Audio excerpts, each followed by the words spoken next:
Today we're going to talk about the art of managing. On the Couch, episode 5.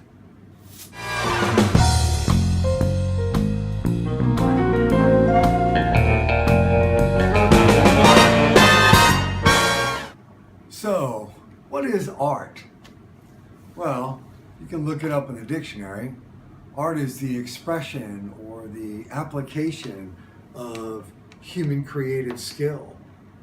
But really, art is imagination. And if you can just think about that for a minute, you can figure out how to apply that to your art of managing. Or what I really think of it as your leadership skills. Remember that managing is what we do with things. People we lead. And if you can wrap your head around that and change from trying to manipulate people to just trying to motivate them, encourage them to want to think in the right way, your leadership skills and thus your art of managing will get that much better. Truth.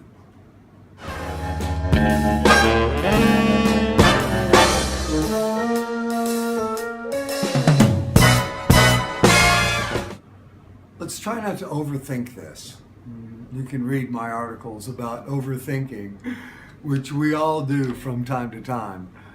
But keeping it simple, you really can get more out of your staff if you can find ways to truly encourage them to keep doing the things that they do better. Remember, we can't make people do things. They have to want to do it. In order for them to really, really get great at it, they have to want to do it. And you can put a gun to their head and you can force them and threaten them and tell them you'll fire them and abuse them in front of other staff members, and all of those things are really, really bad.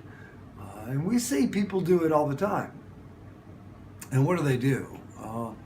All those things do is separate yourself as a leader from your staff being able to achieve what they really need to achieve.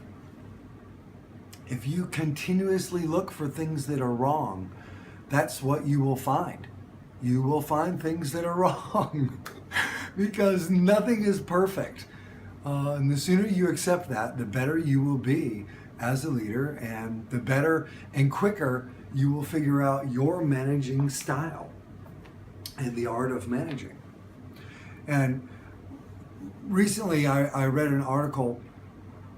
I'll give you a great something you can think about. I read an article about a math teacher whose students were just struggling. They were failing. Every test they were failing. The teacher couldn't figure it out. He would slow his classes down. He would painstakingly go over every single thing in the book, but his kids were still failing. Why? Well, he asked them, he said, what are you thinking about? Because they just looked dazed. Same like many of our staff look when we're trying to explain something to them. They looked dazed and confused about it all. And when he asked them what they were thinking about, they said they were thinking about how they were going to fail. They had gotten used to failing. They had gotten used to being criticized. They'd gotten to the point where they really quit trying. How about that?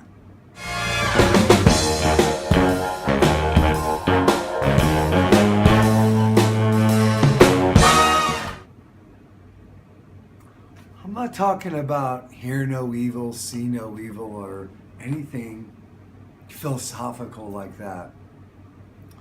I'm talking about how you help people figure out what's best for them, not what's necessarily best for you. Of course, you have a job to do, and you need to make performance happen between your staff and your establishment. But if you continually looking for things that are bad, you will find, like a math teacher I just told you about, that people will quit trying to really get to the next level. They will say, okay, this is fine, I'm just going to stay at this level because I'm good at this. And if I try to do more, I'm just going to fail at it. Going back to the math teacher, what did he end up doing? He ended up showing the students that they did, in fact, get most of it. They were just caught in that virtual trap of thinking about things the wrong way. They were just thinking about failing. Same thing will happen to your staff if you keep belittling them, if you keep pointing out everything that's bad. I'm telling you, trust me, 25 years of experience, if you can develop great technique for finding individual specific ways of motivating your staff through praise. Praise is the word. You will find your staff will want to reach another level. They will show up earlier for work. They will ask more questions. They will take notes in training sessions. They will, in fact, become part of the training process, which is what you need. Quit telling them what to do. Get them involved in the process so they become thinkers and not just order takers or doers. You can read articles like this that I've posted and many other articles on the web about staff motivation and the art of managing. And the art of managing is get out of the way and find things that are really good that you can build on.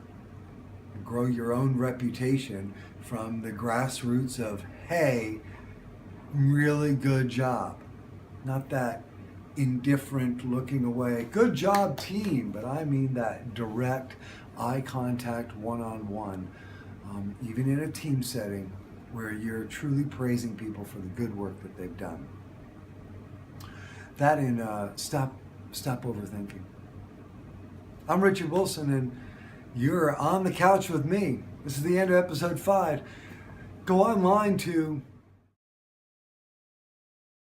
visit me at thestafftrain.com and stafftraining101.com. That's my actual virtual training school. You can go online and watch a video and learn everything that you need to learn about leadership and how to motivate staff. Or read my articles on my blog. Sign up and subscribe and you'll get all this stuff more timely and much more stuff for free. Again, I'm Richard Wilson and thanks for joining me. Good luck.